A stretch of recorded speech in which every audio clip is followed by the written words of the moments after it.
Mga bata, tayo ay magbasa ng titik ay tunog I. I. I, ina. I, isa. Ipis. Ibon. Ilong. Itak. Isda. Ilog. Ilaw. Itlog. Ihaw.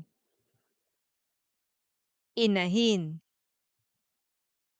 Tandaan ng titik ay tunog I. I, I.